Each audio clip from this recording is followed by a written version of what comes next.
Le forfait Crave et ici tout.tv Extra. Tu en as caché une belle, toi? 2 plateformes d'ici font équipe pour vous offrir le meilleur de chez nous et d'ailleurs. On est une bien belle gang. Abonnez-vous à partir de seulement 15,99 par mois au forfait Crave et ici tout.tv Extra.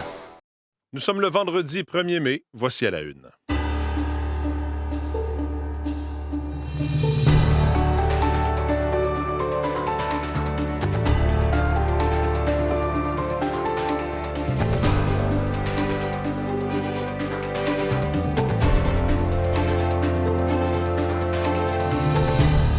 Bonjour, bon vendredi, bienvenue à l'émission, bienvenue à cette nouvelle édition d'À la Une. Mathieu Bellumeur au microphone, j'espère que vous allez bien ce matin. Merci d'être avec nous en ce vendredi 1er mai. L'équipe est avec moi autour de la table. On va se parler bien sûr du Canadien. On va aussi parler des prix de l'essence parce que le litre d'essence ordinaire est à la hausse. C'est pas très surprenant avec les cours du pétrole ces dernières heures. On a dépassé les 2 $ le litre pour l'essence ordinaire dans bien des stations-service de Montréal. Jean-Philippe Robillard va nous faire le portrait tout à l'heure. Marie-Michel Bordua, Olivier Pellerin et Véronique Méran sont autour de la table. Bonjour à vous trois. Bonjour. Marie-Michel, ensemble aux actualités culturelles, on va se parler entre autres du Festival d'été de Québec qui a annoncé le restant de sa programmation, dans le fond. Voilà, il nous manquait un morceau de casse-tête et là, maintenant, on le sait, pour la soirée du 11 juillet, ce sera assurément une soirée dansante, une soirée au rythme latin avec une espèce de reprise aussi d'un rendez-vous manqué. Louis Fonzi, qui, il y a quelques années, avait vu son spectacle annulé, là, risque donc de faire danser bien des gens. Puis moi, je risque de vous mettre un vieux succès dans la tête ce matin. Bon, parfait. Lequel? À suivre. À tantôt, Marie-Michel. Parlons tout de suite du Canadien de Montréal avec Olivier Pellerin. On va parler de hockey. On va commencer par les Oilers. Voilà. Qui ont, malheureusement, il reste une équipe dans le fond canadienne. Là. Voilà. C'est le Canadien parce que les Oilers ont été éliminés hier par les Ducks. Ça a été décidé hier, effectivement, dans cette série entre les Oilers d'Edmonton et les Ducks d'Anaheim. Victoire des Ducks 5-2 face aux Oilers. Et comme ça, en 6 parties, les doubles finalistes de la Coupe Stanley, les Oilers d'Edmonton, qui sont éliminés. Ralentis, bien sûr, par les blessures. On en a beaucoup parlé. À leur gros canon, Connor McDavid n'était certainement pas à 100%. Et même plusieurs joueurs au sein de cette formation se battaient blessés dans ce premier tour des séries éliminatoires. Une saison aussi qui a été marquée par un manque de constance de l'équipe. Ça, c'est beaucoup revenu dans les commentaires d'après-match d'hier. On a semblé, tout au long de la saison, chercher ses marques, chercher la recette gagnante pour être non seulement compétitif en séries éliminatoires, mais retrouver ce niveau qui avait permis à l'équipe, oui, d'être des 2 finales de la Coupe, les 2 dernières finales de la Coupe Stanley, mais aussi peut-être d'aller la remporter avec les Panthers de la Floride qui étaient maintenant absents. On n'a pas réussi à redevenir cette équipe qui pouvait ambitionner peut-être cette Coupe Stanley. C'est en somme ce qui a été dit. D'ailleurs, l'entraîneur-chef Chris Knoblauch a dit « Mon équipe a peut-être besoin d'une pause ». Et Connor McDavid, bien entendu, n'était pas très heureux de l'issue de cette série. On l'écoute. They played very fast, and we weren't very fast. It was just the opposite. They had a good start. We didn't chasing the game. That was tough. We were an average team all year. Donc voilà, ça a été difficile. En somme, ils ont été tout simplement plus rapides que nous. Il est revenu, comme je le disais, sur les blessures. On lui a demandé, est-ce que vous avez joué trop de hockey au cours des dernières saisons? Est-ce que c'est pas ça qui vous rattrape? Peut-être, oui, mais non. On devait trouver une manière d'être meilleur. On ne l'a pas fait. Et donc, voilà pourquoi les Oilers d'Edmonton sont maintenant éliminés de ce premier tour, justement ce premier tour des séries éliminatoires. Voilà une autre équipe qui se qualifie pour le deuxième tour, les Ducks d'Anaheim, qui sont toujours en attente de leur adversaire pour ces demi-finales de conférence. On attend toujours le gagnant de la série entre Vegas et l'Utah pour passer au tour suivant. Il y a aussi le Wild du Minnesota hier qui est passé au tour suivant avec cette élimination en 6 matchs, des Stars de Dallas. Et puis le match de ce soir, effectivement, ça on en parle parce que dernière équipe canadienne, le Canadien de Montréal, qui a l'occasion d'éliminer le Lightning de Tampa Bay ce soir dès 19h à la maison au Centre Bell face au Lightning, avec cette nouvelle qui est tombée hier, Cole Caulfield qui est un peu en dormance, disons qu'il est en dormance et qu'on espère pour les partisans du Canadien qu'il se réveillera ou qu'il trouvera peut-être une étincelle pour relancer peut-être ces séries éliminatoires qui sont, disons-le, timides pour le marqueur de 51 buts cette saison. Il a été récompensé, en fait, on l'a mis sur la liste des invités, des possibles récipiendaires du trophée Lady Byng qui est décerné aux joueurs qui, non seulement a connu un rendement remarquable au cours de la saison, mais qui a présenté aussi un excellent esprit sportif. Donc, on regardera ce match ce soir à 19h au Centre Bell. Le joueur gentilhomme pour Cole Caulfield. Oui, effectivement, gros match ce soir. Il y a aussi des gros matchs à suivre dans la LPHF parce que c'est parti pour les séries. D'ailleurs, c'était Boston-Ottawa et c'est Boston qui a gagné hier face à Ottawa dans ce premier match. Oui, le Fleet de Boston qui a terminé deuxième tout juste derrière la victoire de Montréal affronte donc au premier tour la charge d'Ottawa. Premier match hier à la maison pour Boston et première victoire, donc victoire de 2-1 avec ses 2 buts marqués en deuxième période par les joueuses de la Fleet, donc Alina Mueller et Jamie Lee Rattray qui ont marqué les 2 buts pour filer vers cette première victoire. Il y aura donc cette autre série qui débutera demain, samedi, à la Place Bell, à Laval, à 14h. C'est ce match entre la victoire de Montréal et le Frost du Minnesota.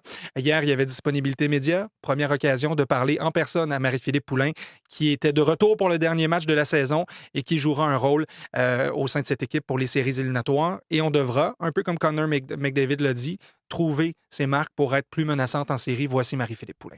Ils ont une très bonne équipe. Je pense qu'on a démontré les 2 dernières années. Les 2 qui ont gagné la Walter Cup. Mais je pense que pour nous, c'est vraiment un match à la fois, focusé sur nous-mêmes. Tu veux pas, oui, c'est des séries éliminatoires, mais on ne veut pas changer qu'on a une très bonne saison. Je pense que c'est vraiment continuer sur cette lancée-là. C'est pas comme si tout d'un coup, on flippe une switch puis on commence à jouer du hockey. Là. Je pense que c'est tout le long de l'année, c'est le processus, vraiment truster tout ce qu'on a fait puis vraiment aller de l'avant du côté des séries éliminatoires. Donc, je rappelle que la victoire de Montréal avait terminé première la saison dernière et avait été éliminée dès le premier tour par Ottawa. Elle ne veut pas se faire jouer le même tour encore une fois cette année. Et donc, demain, 14h, premier match de cette série entre Montréal et Minnesota. Et demain aussi, à 19h, deuxième match de cette série entre Boston et Ottawa que Boston mène 1-0.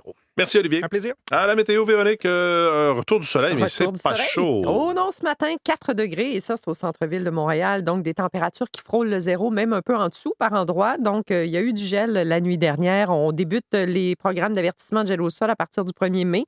Il y en avait un en vigueur. Donc, centre-ville, évidemment, 4 degrés. Ça varie entre 0, -3. J'ai vu ça dans les Laurentides. Alors, la journée sera quand même agréable. Soleil assez dominant ce matin et ça devient un petit peu plus nuageux au cours de l'après-midi. Le week-end le sera pour les régions les plus au sud, au centre, avec un ciel nuageux avec éclaircies samedi, variable dimanche, probabilité d'averse très, très faible samedi après-midi. C'est dû à l'instabilité de l'air, surtout vers l'Outaouais, les Laurentides, secteur de l'Estrie principalement. Petite gouttelette possible en après-midi. Pour ce qui est des températures, on tient 10-12 degrés, peut-être jusqu'à 13, donc vraiment pas plus que ça. Rien de comparable avec le week-end dernier. Ce sera assez pluvieux dans l'Est et au Nord. On aura encore de la neige, une bordée possible. Je pense à la route 167, là, Saguenay, Chibougamau. Possible qu'on aille chercher une quinzaine de centimètres. Et je regardais les dates. En moyenne, la dernière bordée au Québec autour du 27 avril. Donc, on est quand même là, pas trop loin de ça, disons-le. Pour ce qui est de l'Abitibi, ce sera variable aujourd'hui. Une bonne partie de la fin de semaine sous les nuages également. Température légèrement au-dessus de zéro. On a encore un mélange de pluie, de neige du côté du Saguenay, du lac Saint-Jean. Pas mal de pluie pour le Bas-Saint-Laurent, la Gaspésie, la Côte-Nord. Il faudra surveiller les cours d'eau de ce côté-là parce que les quantités de pluie seront assez importantes. Il y en a aujourd'hui. Il y aura une petite pause demain. Ça va reprendre de dimanche dans l'est du Québec. En territoire ontarien, c'est plus calme, assez variable sur la portion nord. Beaucoup de nuages vers Sudbury. Un petit peu de flocons fondants ici et là. Les températures sont légèrement sous la barre du 10 degrés. Pour Windsor, ça ira seulement jusqu'à 9 aujourd'hui. Donc, quand même un bon contraste. Des averses probables à 60 %. Du côté d'Ottawa, c'est une faible probabilité en fin de journée. Seulement, on voit le soleil. Ça grimpera jusqu'à 11. L'ouest, on poursuit cette séquence de beau temps et de températures qui remontent tranquillement. 17-19 degrés Edmonton, Calgary, 21 à Regina, 11 du côté de Winnipeg. Le week-end sera beau et printanier dans l'ouest avec un soleil dominant et des températures qui oscilleront entre 15 et 19 degrés. Donc, ça se prend très, très bien pour l'ouest du pays. Pour l'est, c'est une autre histoire. On a encore des petits soubresauts ici et là à vivre en fin de semaine. Merci, Véronique. Bonne journée. Bonne journée.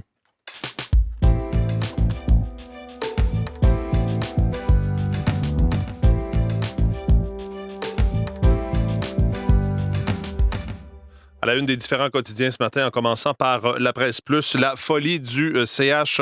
On parle du Canadien de Montréal partout au Québec. On sera au bout de son siège ce soir pour le 6e match de cette série contre le Lightning de Tampa Bay. Et déjà hier, c'était le branle-bas au Centre Bell, dans les hôtels et les restaurants du centre-ville.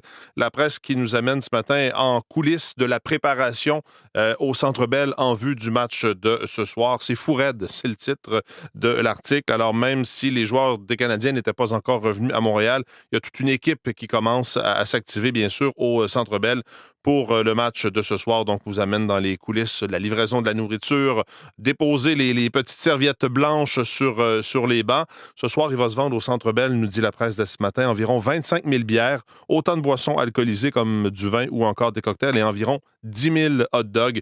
Donc, vous aurez vraiment les coulisses de la préparation de la soirée de ce soir au Centre Bell. Également, les policiers qui se préparent à des débordements. Gagne ou perd, il y aura beaucoup de policiers dans les rues pour éviter tout débordement à la suite du match de ce soir. Donc, à lire dans la presse. Le Devoir fait aussi sa une avec le Canadien. Prier la Sainte Flanelle à Saint-Jean-sur-Richelieu. C'est que dans une église de Saint-Jean-sur-Richelieu en Montérégie, on organise justement des soirées pour que des partisans puissent écouter le match sur écran géant. Donc, on revient là-dessus. On nous parle aussi de l'élimination des offres à l'aveugle en immobilier qui pourrait rater sa cible. C'est une idée proposée par Québec solidaire, mais ça pourrait rendre effectivement le processus d'achat d'une maison plus transparent, mais ça risque de ne pas freiner la hausse des prix, disent les experts. L'idée, c'est d'éliminer, vous savez, lorsqu'il y a des offres multiples, on ne sait pas qui offre combien pour la maison. Québec solidaire qui propose un projet de loi pour rendre ça transparent, pour savoir quelles sont les offres donc pour l'achat d'une maison en question. Sauf que des experts disent en même temps, ailleurs où les offres sont publiques, sont transparentes, il n'y a pas eu de baisse de prix. Au contraire, on a même vu les prix augmenter. Donc, le Devoir qui se penche là-dessus ce matin. En une du Journal de Montréal, brûlé par cette Ferrari, c'est la même chose, la une du Journal de Québec de ce matin. Une Ferrari vient gâcher sa vie. C'est un homme un homme d'affaires montréalais qui a été brûlé donc par une voiture de l'homme d'affaires Luc Poirier chez Ferrari Québec. Et il poursuit Ferrari Québec et même la maison mère pour plus de 20 millions de dollars. C'est un homme qui s'appelle Richard Papazian qui dit avoir subi des blessures graves après s'être rendu chez un concessionnaire Ferrari en août 2024 pour magasiner des voitures de collection. L'employé a essayé de démarrer la voiture à plusieurs reprises. Il manquait certaines pièces cruciales, la rampe d'injection et les injecteurs qui avaient été retirés par un autre employé de la voiture en question. Et à un certain moment, avec les vapeurs d'essence, il y a du feu, si vous voulez, qui est sorti du moteur. Ça a brûlé complètement M. Papazian. L'homme en question a été brûlé sur une partie de son corps. 56 % de son corps, il a été transporté à l'urgence, a passé plusieurs jours à l'hôpital et il poursuit maintenant donc le concessionnaire, même la maison mère de Ferrari. La Ferrari en question, l'article nous dit qu'elle appartenait à Luc Poirier, l'homme d'affaires, mais lui ignorait tout de cette histoire-là selon la poursuite. Donc, résumé de tout ça dans le Journal de Montréal et dans le Journal de Québec de ce matin. En une du Globe and Mail, il est question d'une enquête parce qu'il y a des informations de la liste électorale qui se sont retrouvées donc entre les mains de différentes personnes, des informations sensibles. Et il semble que c'est un parti qui prône la séparation de l'Alberta qui a eu accès et qui a diffusé une partie des informations de la liste électorale et la GRC mène une enquête. Et je termine en vous parlant du site Internet de Radio-Canada.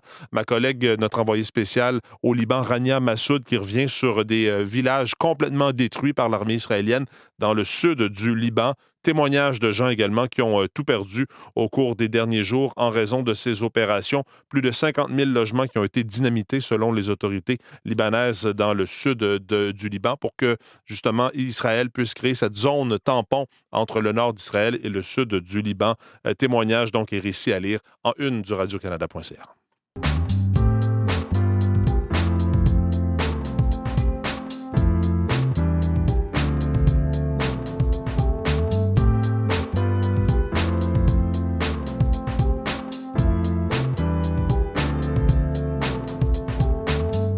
Jean-Philippe Robillard se joint à nous maintenant. Bonjour Jean-Philippe. Bonjour Mathieu. Ouais, parlons du prix de l'essence parce qu'évidemment cette guerre au Moyen-Orient continue d'avoir des impacts à la pompe chez nous. Le prix est reparti à la hausse. Hier, on a vu des niveaux records depuis plusieurs années, depuis 2022 si je ne me trompe pas, pour le prix du baril de pétrole. Londres, Et là, aujourd'hui, le litre d'essence dépasse les 2 $ dans plusieurs stations. Oui, parce que le prix du litre d'essence, effectivement, a franchi la barre des 2 $ à Montréal, dans la grande région de de Montréal. Dans certaines stations, Mathieu, c'est 2,02 2,03 Il faut vraiment sortir de Montréal là, pour voir les prix baisser un peu.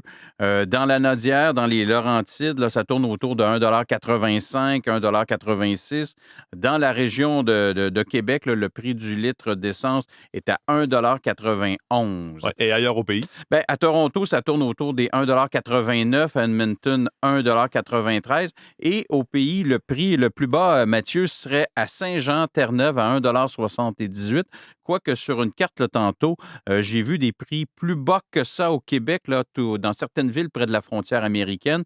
Et le prix le plus élevé, donc le prix du litre d'essence le plus élevé au pays, c'est à Vancouver, c'est à 2,21 Parfait. Donc, voilà, tout ça alors qu'évidemment, il y a le détroit d'Ormuz qui continue d'être bloqué. Oui, et il y a aussi des prix donc, qui sont à la hausse. Alors, même si le gouvernement fédéral, on le sait, a suspendu la taxe d'accise de 10 cents sur l'essence pour les prochains mois, en fait, jusqu'au mois de septembre. Et tout ça, évidemment, cette flambée, c'est dû bien sûr à cette guerre en Iran, vous l'avez dit, au blocus maritime dans le détroit d'Ormuz. Pourquoi? Parce qu'il y a des préoccupations sur l'approvisionnement mondial en pétrole. D'ailleurs, hier, le prix du baril de Brent a atteint un sommet, vous l'avez dit, en 4 ans. En fait, depuis le début de la guerre en Ukraine, il a atteint 126 $ hier. Ça, c'est le niveau également le plus élevé depuis le début de la guerre en Iran. Mais depuis, il faut mentionner que les cours du pétrole, ils ont reculé. Et ce matin, je regardais tantôt, là, le prix du baril de Brent vaut 114 $. Donc, il s'échange à l'heure actuelle à 114 $, alors que le prix du baril texan, lui, il s'échange autour de 105 $. Mais on comprend qu'il y a beaucoup de volatilité, Mathieu. Alors, ça pourrait encore une fois remonter aujourd'hui. Mais hier, il y a le président américain qui accordait un point de presse, comme il le fait presque quotidiennement, un long point de presse. Et alors qu'il parlait aux journalistes, il a dit qu'il était confiant, lui, que les prix, ils étaient éventuellement pour reculer. On l'écoute, là. The gas will go down. As soon as the war's over, it'll drop like a rock. There's so Alors, Donald Trump qui affirme que le prix du gaz, pour le citer, va baisser dès que la guerre sera terminée. Selon lui, le président américain qui a aussi dit qu'il y en a tellement, donc parlant du gaz, qu'il y a tellement de gaz qu'on en trouve tellement partout dans les océans, dans le monde entier. Là, je cite Donald Trump, qu'éventuellement, quand tout sera réglé, tout sera terminé, le prix va baisser. Oui, en tout cas, pour l'instant, c'est à la hausse. Oui, on le voit pas à la le pompe, litre là. du prix de l'essence est loin de baisser à la pompe. Et il y a toujours ces bateaux donc, qui sont coincés dans le détroit d'Ormuz. Ça n'a pas beaucoup bougé depuis les dernières semaines. Non, effectivement. Après 2 mois de guerre, il y a encore plus de 910 navires commerciaux qui sont pris, Mathieu, dans le détroit d'Ormuz, dont près de 300 pétroliers. Là. Merci beaucoup, Jean-Philippe. Merci, au revoir. Bonne journée.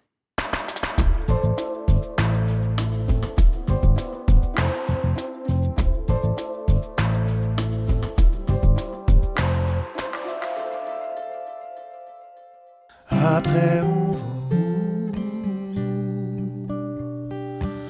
y va comment? Qu'est-ce qu'on rapporte avec nous? Qu'est-ce qu'on laisse aux vivants? C'est Michel Rivard, vous l'avez sans doute reconnu. Très, très beau, ça, Marie-Michel Borduas, qui est de retour avec nous en studio. Michel Rivard qui présente d'ailleurs un nouveau spectacle, et c'est un spectacle de théâtre musical. Oui, après L'origine de mes espèces en 2019, dans lequel il racontait l'histoire de sa jeunesse, celle de ses parents, le tour du bloc en 2023, avec lequel il revisitait 50 ans de chansons accompagnées du Fly Bing Bang. Là, Michel Rivard revient cette fois-ci avec une réflexion profonde, lui qui est à l'approche de ses 75 ans, donc réflexion sur la vie, la mort, l'amour, bref, sur le temps qui passe et qui passe de plus en plus vite, plus l'âge avance. Rendez-vous sur scène, oui, avec Michel Rivard, l'auteur, compositeur, interprète, mais rendez-vous aussi avec Michel Rivard, le comédien, qui, au détour de réflexions qui surgissent dans une salle d'attente, nous livre ses textes comme une poésie vraiment universelle, avec des réflexions, par exemple, sur qu'est-ce que c'est rien et c'est où ça, nulle part. Donc, des grands questionnements de la vie lorsque aussi l'inévitable fin se pointe à l'horizon. C'est toute une autre perspective que ça nous amène. Et les textes de ce spectacle-là, ça donne une dimension supplémentaire aux chansons, album qui était sorti dans les derniers mois. Et c'est tout sauf lourd, ce spectacle-là. Il y a quelque chose de très doux, d'apaisant, de touchant également, mais parfois, par moments, ça nous décroche aussi quelques rires, comme Michel Rivard sait le faire. Appuyé dans ce spectacle par Alexia Burgère à la dramaturgie, Marie-Thérèse Fortin à la mise en scène, et magnifiquement accompagné d'un trio de musiciens, François Richard au clavier à la direction musicale, Guillaume Bourcle à la clarinette basse notamment, et Blanche Baillargeon au chœur et contrebasse. Après, on va où? En ce moment, au Centre du Théâtre d'aujourd'hui jusqu'au 9 mai. Mais après ça, ça va partir là, en tournée jusqu'en mai 2027, un peu partout au Québec. Michel Rivard, donc, spectacle à voir. On parlait hier avec Julie Jasmine de Spotify et en fait de la présence de musique générée par l'intelligence artificielle sur les différentes plateformes. Voilà que Spotify a présenté un nouvel outil pour être en mesure justement de savoir si ce sont de véritables humains qui sont derrière une pièce ou l'intelligence artificielle. Voilà, plateforme de diffusion qui a présenté l'étiquette vérifiée par Spotify. Donc, ça va indiquer qu'un artiste ou qu'un groupe est vraisemblablement humain et non un avatar créé par l'IA. Et pour identifier les vrais artistes, Spotify va se baser sur plusieurs critères, dont les concerts qui sont donnés, les produits dérivés, les activités aussi sur les réseaux sociaux. Va regarder aussi les écoutes. Est-ce qu'il y a des écoutes régulières dans le temps ou est-ce que plutôt il y aurait des pics de fréquentation? Ça nous indiquerait peut-être plutôt quelque chose de créé artificiellement. Est-ce qu'il y a des recherches spécifiques sur l'artiste ou est-ce que c'est propulsé par des algorithmes? Et autre paramètre, le fait que ces musiciens-là donc fassent vraiment l'objet de recherche, mais ça n'empêchera pas des artistes vérifiés donc avec cette certification de mettre des chansons générées par l'IA sur leur plateforme. Donc ça, c'est une approche de celle du concurrent Deezer dont vous parlait Julie Jasmine hier, qui, lui, systématiquement là, cible les contenus générés par l'IA. Là, pour Spotify, ce sont les artistes. Mais ça demeure un bon premier pas selon des acteurs du milieu musical, dont la Disque et la Société professionnelle des auteurs-compositeurs du Québec.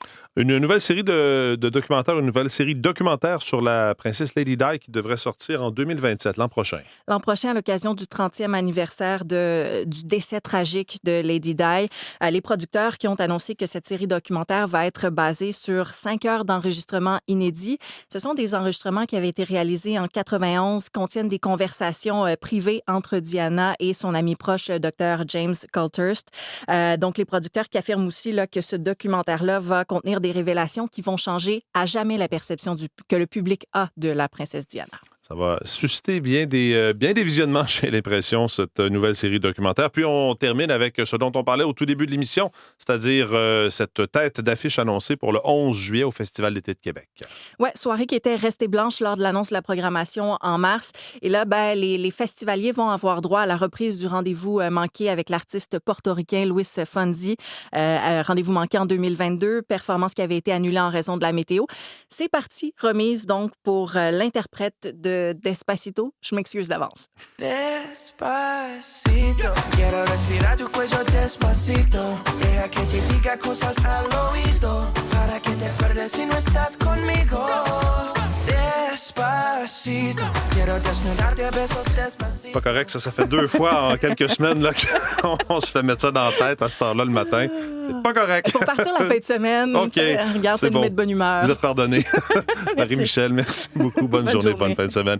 Voilà pour cette édition d'À la Une. Merci d'être avec nous le matin. Vous voulez nous joindre, il y a toujours la bulle de conversation sur l'application audio, le courriel à la une @radio-canada.ca. Vos équipes du matin prennent le relais dans les prochaines secondes. Bonne journée, bon vendredi, bonne fin de semaine.